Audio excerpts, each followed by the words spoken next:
Welcome to the Building Connections in the Classroom webinar. This presentation was created in response to questions the prevention team at the State Board of Education have received from Utah educators related to building the protective factor of school connectedness. So what exactly is school connectedness? School connectedness is the belief by students that peers and adults in the school support, value, and care about their individual well-being as well as their academic progress. And why take the time to build connections, especially when many educators feel that they already have so much on their plates? Building connections helps students. Building connections is an investment for our students, which brings positive outcomes for our students. Research shows that students are more likely to engage in healthy behaviors and succeed academically when they feel connected to school.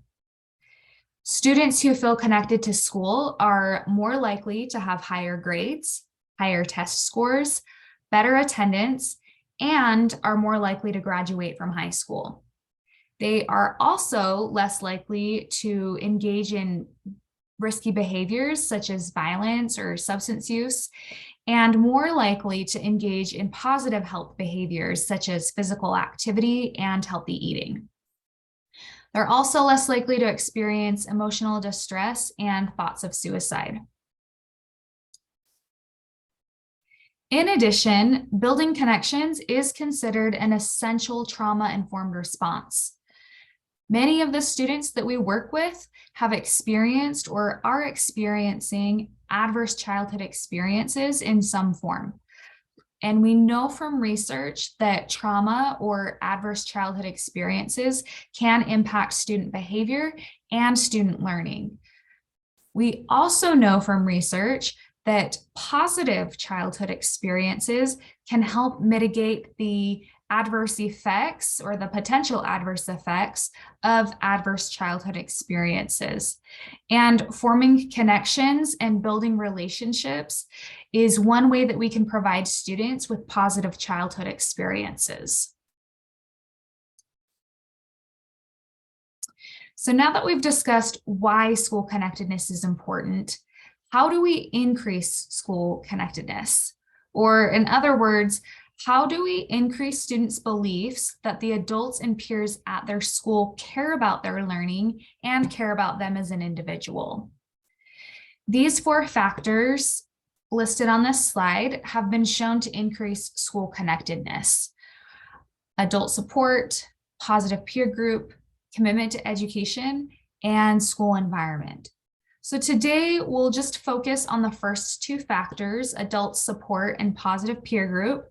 However, there is a lot of overlap between the 4 factors, so some of the tips and strategies that we'll discuss today could also be tips and strategies for increasing commitment to education and improving and fostering a positive school environment.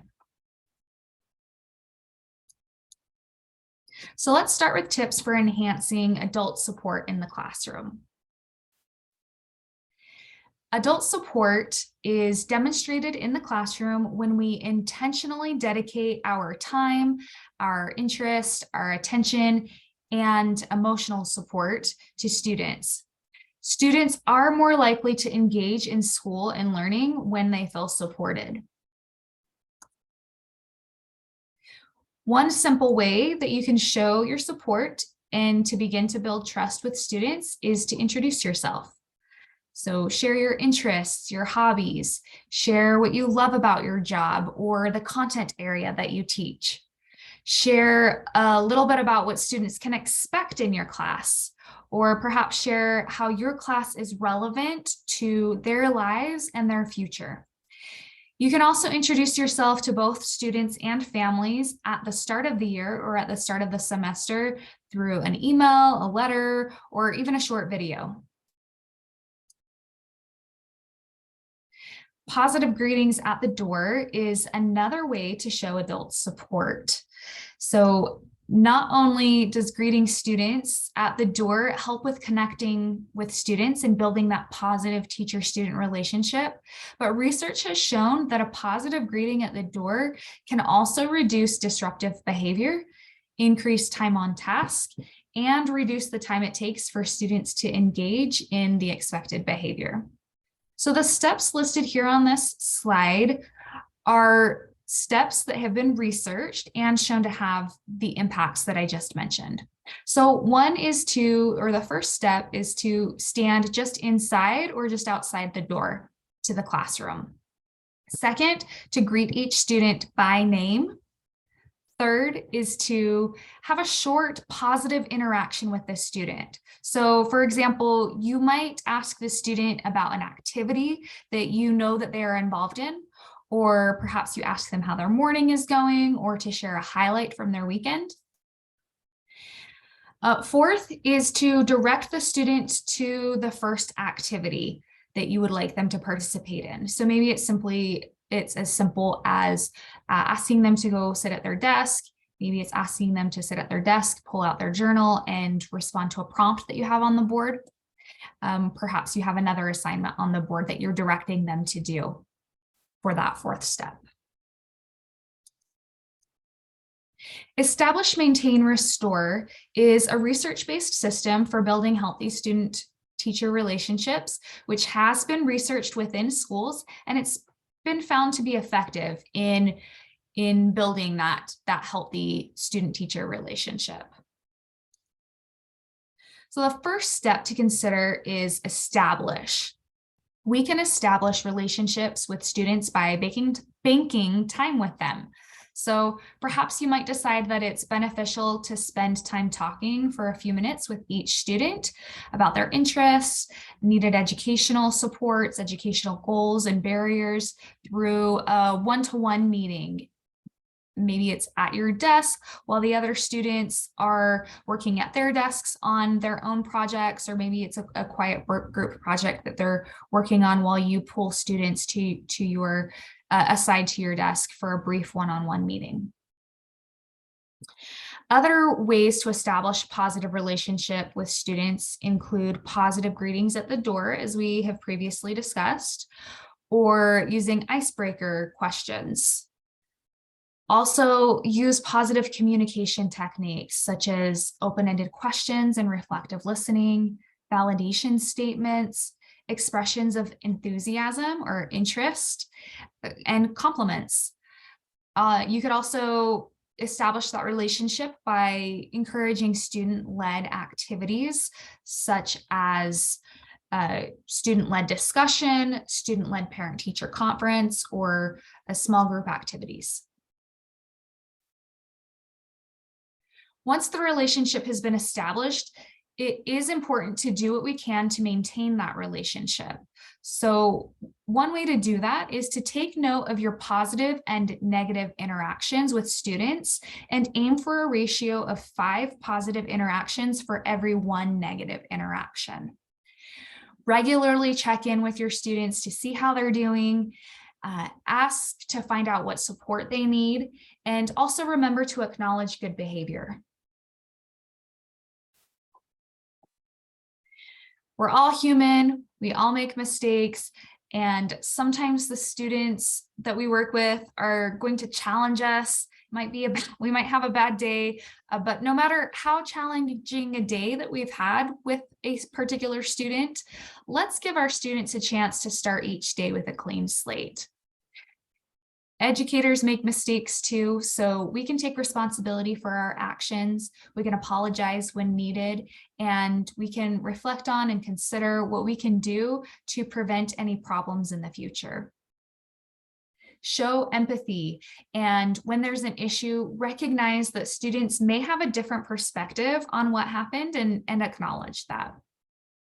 Focus on solutions, not problems. Find a solution that everyone feels is fair. And then finally, separate the deed from the doer and avoid labeling students. We can also connect with our students by remembering to meet them where they're at. We can do this by looking for their strengths and pointing out their strengths to them. Our students may not be aware of their strengths, and by letting them know what their abilities are and what gifts that you see in them, that can really go a long way.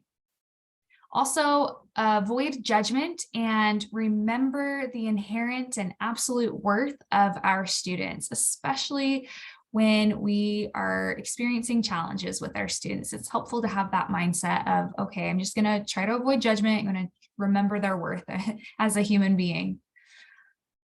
Also, provide choice when possible. And it's helpful to understand where our students are at by asking questions and really listening. So find out what their barriers are, what are their interests, what motivates them. And then can we as educators get creative and take what we learn about our students' interests and apply it to the content that they're learning?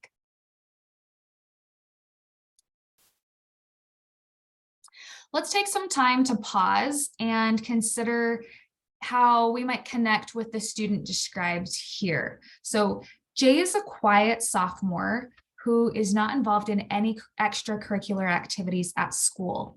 He'll occasionally turn in homework assignments and does not participate in class unless he's specifically been called on. So think about, how would you connect with Jay?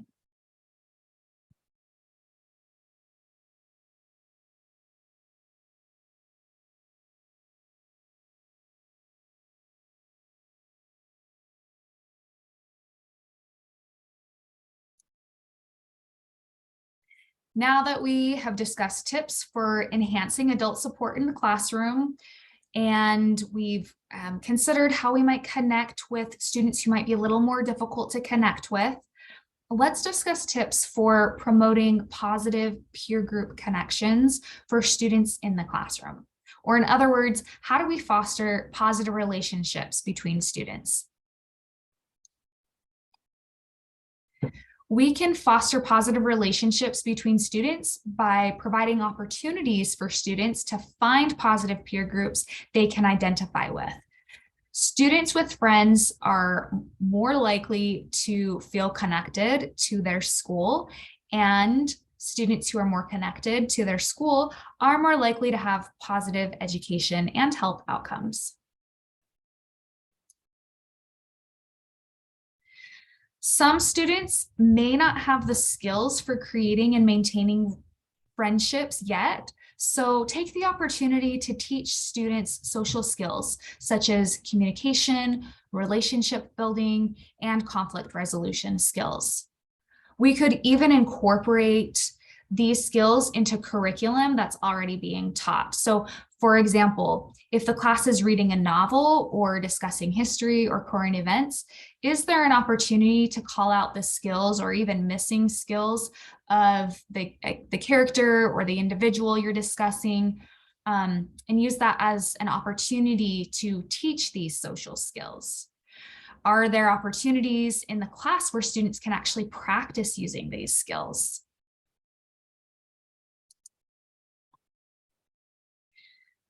Include opportunities for peer-to-peer connection during academic activities such as cooperative, problem-based learning, debates, simulation activities, or other group work.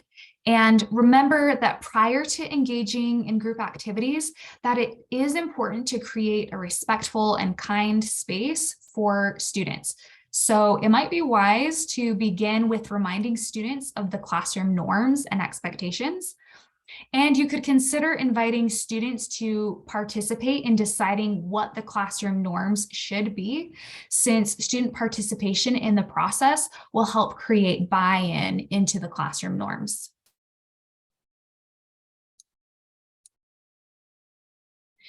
Restorative practices is another way that has been shown to foster positive relationships between students. Restorative practices can help build and sustain relationships and restore relationships when things go wrong. Circles is considered a restorative practice, and this is one way that can help build connections It helps build community. It allows space for all to be heard and can be used to respond to problem behaviors. It can also even be used as an activity to deliver course content.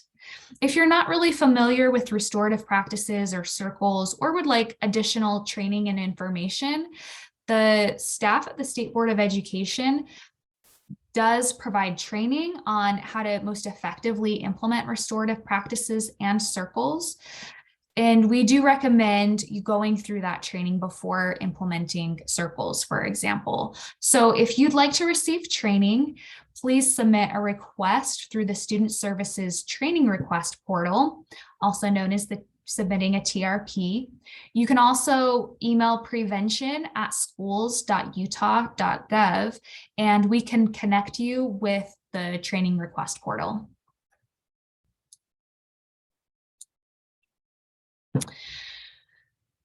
I'd like to allow space for you to consider some of the things that we've talked about so far in this webinar.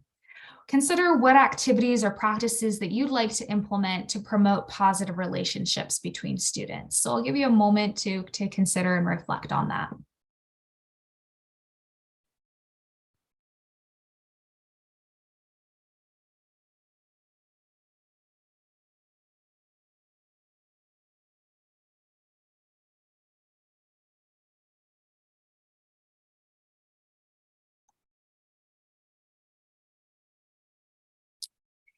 In closing, I would like to leave you with a quote by Rita Pearson. She shared this quote in a TED Talk, and she says, "Every child deserves a champion, an adult who will never give up on them, who understands the power of connection and insists that they become the best that they can possibly be." This, I think, is so true. Every child really does deserve a champion, somebody that connects with them, that encourages them. And as you continue to implement connection building strategies into the classroom, you are showing students that they matter and that they are capable of achieving great things. So thank you for being a champion in your students' lives. If you have any additional questions regarding building connections in the classroom, feel free to reach out. And thank you very much.